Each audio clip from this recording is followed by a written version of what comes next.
Hello everybody, this is Excalibur and welcome to another episode of Versus. This time we are playing Onitama, a game by Arcane Wonders. It is very much like chess. It's got a very small 5 by 5 board, so 25 total spaces. And it's got, the way the moves work is each player will get 2 cards and then you'll have one that floats on the side of the board. We have decided that what we're going to do is put these card that you're finished with over on the left, and the card that you're going to get is going to be on the right of the board from where we are. Right now I'm just explaining to my friend Snail Teacher what all the moves are and what the pawns are. Each of these pieces on the board are called a pawn, and the way that you win is either by taking your opponent's temple, which I had pointed out to my friend here, or by capturing an opponent. Now, what you're seeing is the cards being put into play. I usually start with the guest, and then I alternate between, and then finally we're going to reveal the final or 5th card for this game, and that is the frog. The red token down at the bottom, the red symbol, will denote which player goes first. As you can see, there's a little seal in each corner of the cards. 4 of these are red and then 1 is blue, and that's on the eel. So I'm going to go through, I'm going to explain exactly what you're doing. So each player has students and a master. The master's in the middle, the students are the smaller ones. All of them are pawns. The pawn on each of these movement cards is the black space, and all the legal moves are the colored spaces around that black space. Now, you can't move off of the mat, and you cannot move onto your own pieces, just pretty much like chess. And the way that you actually take your opponent's pieces is you use a movement card to move onto it. Now I'm just showing all the different moves, like this is a diagonal and you can jump. You don't have to actually go through each of those squares. You just choose one of the colored squares to move to. And I'm showing how the dragon moves, and you can't go to the left on that one, but you can go to the right because of the way the spacing works. You can't use the horse to go to the right or to the left or the back. So we just went through and touched on all of these different moves. Now what I've done with this video is I've gone through and I've clipped out all the thinking parts, and it's going to go from the movement of a pawn to the placement of a card. And this way I've cut down the video from, like, I think it was an hour and a half total, and I've got it down to about 20-ish minutes or so. So we'll be able to watch this game unfold. Now, one of the things that I try to do with my opponents is I try to force them to one side of the board so it's hard for them to get over on the other side. And I was just double checking that he used the frog properly, which he did. And here I am, I'm using the horse to make sure that he is constantly moving over to his left as a matter of course. So I'm trying to force all the blue cards onto him, and he's going to end up trying to keep that dragon as long as he possibly can. He thinks it's a really good card. This is the first time he's played the game. I've played it a couple of times already by this point, and I'm just focusing on getting the strategy of keeping him on one side of the board down. As you can see, I keep moving these blue cards to him over and over and over again. I'm trying to get that dragon. That's a very powerful card. So now I use the eel and force him to use that eel again, because the diagonals and the one to move to the right is pretty difficult to use when all of your moves are pretty much covered. So here I am, I'm just trying to keep in safe zones. As you can see with his moves, the eel and the dragon, he can't move in that space that I just moved to. However, with the dragon, he could move his master directly over there, but he doesn't. He uses the eel. He's savoring that dragon card. If I recall correctly, he believed that the dragon card was so powerful that he was waiting for the right chance to use it. And I started picking up on that and taking advantage of how he was using the cards.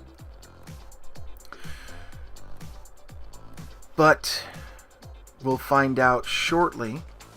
We've got a few minutes left because this goes back and forth several more rounds.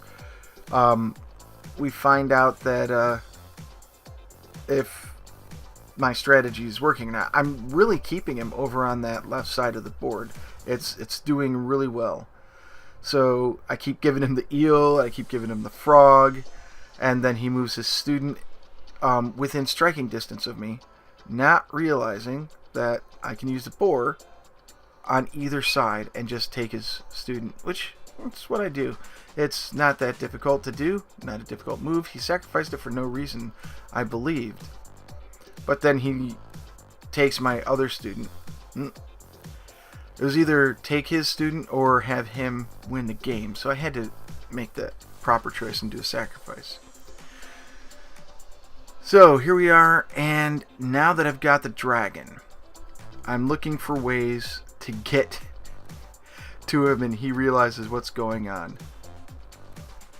And normally what you would do is you would have the bottom of the card off to the left or the right facing the person who's going to be picking it up, because that way you can better visualize what's going to happen in the future. The cool thing about this game is looking at these cards, you can actually tell when looking across a table which way somebody's going to move. So from Snail Teacher's perspective, he can see that I can move to the left and to the right with the eel. But with it the way it is now, it's kind of difficult to really figure it out. We got used to it after a while. And the only reason we did this is the table was narrow and I was using a wider camera angle to get everything. So I'm moving again into spaces that are neutral, and the only way I could get away from his attack was to use the dragon, which I was using over and over to make sure that I could use it against him, but that failed. That failed miserably. Anyway, I'm still trying the tactic of pushing the blue cards to him over and over and over again whenever I can. And luckily for him, he's been able to get some of those off greenish kind of cards and start forcing my hand. One of my students got in trouble, you have to pull him back. It's a lot of give and take in this game. It's a lot more thinky than I thought it would be. But overall, it turned out that for such a simple concept, I mean, I've seen games like Nightmare Chess where you use cards to dictate your chess moves. And there's another chess game I ran across on Amazon that was a deck building chess game. You needed a full chess set. But overall, this was the first time I played anything this unique. Out of the 16 cards in the base set, we have only 5 available to us at any one time.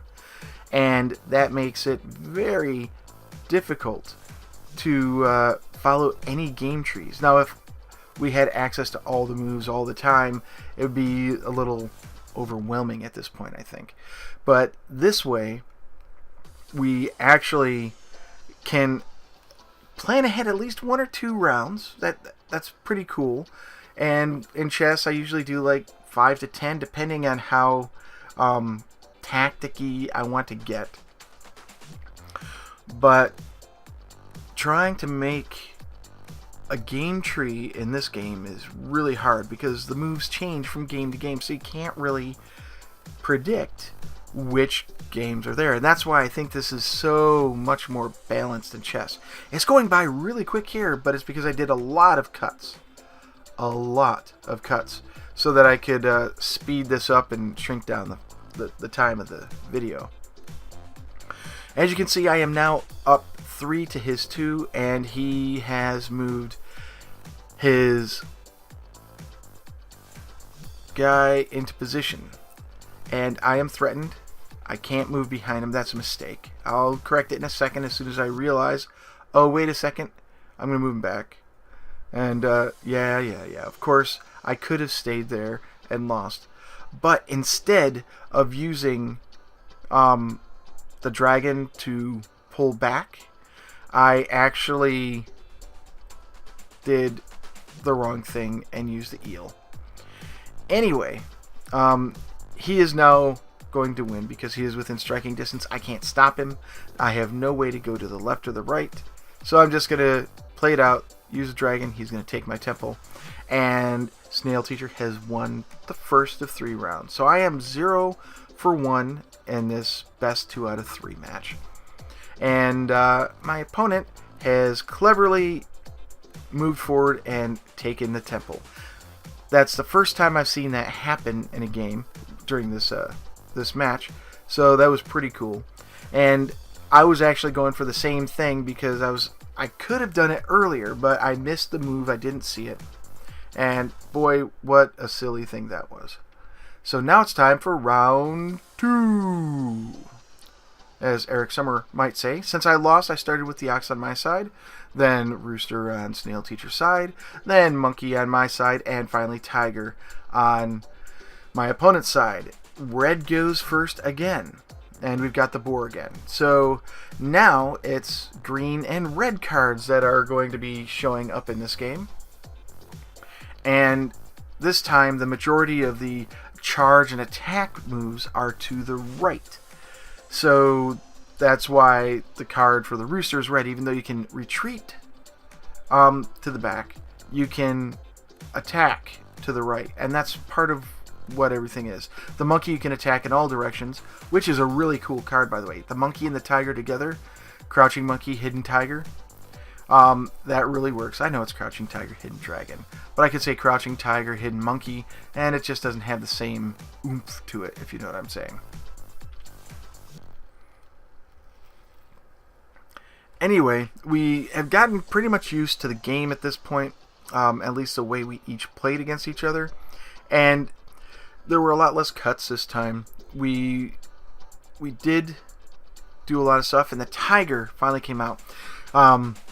Snail Teacher was actually thinking that tiger would be a powerful card, and the more he saw things going, the more he realized that it wasn't as powerful as he thought it was.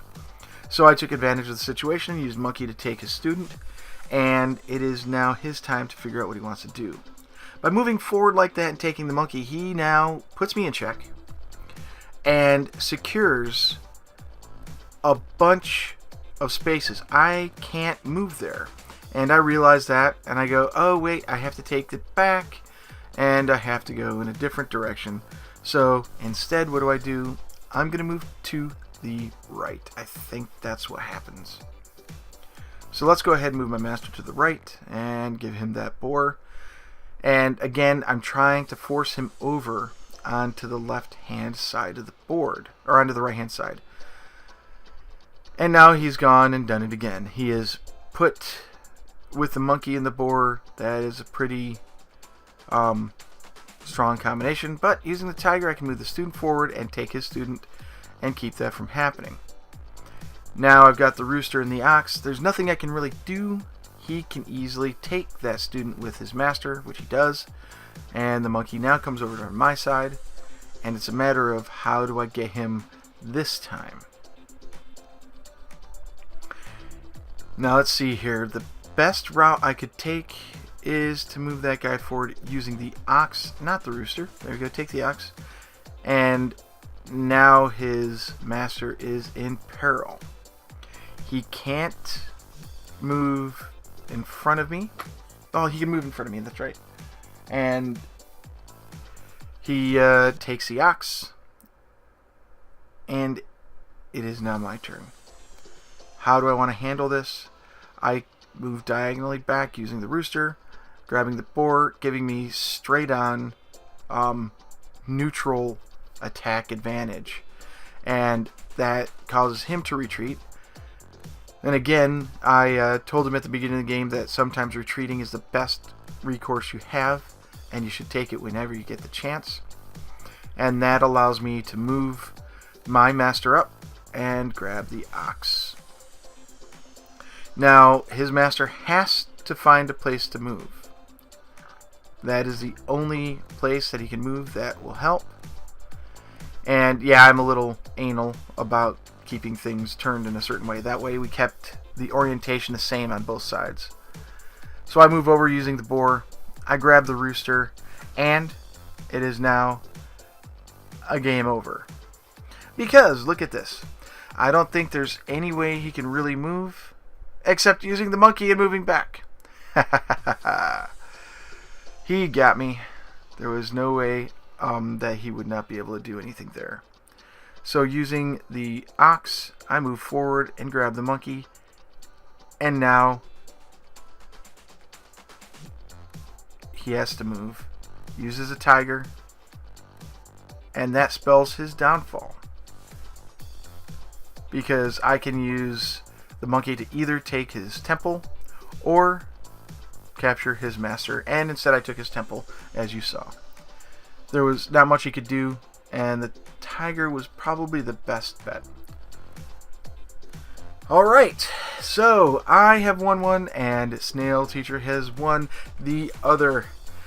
And we're now 1-1, best 2 out of 3. It is time for the third round.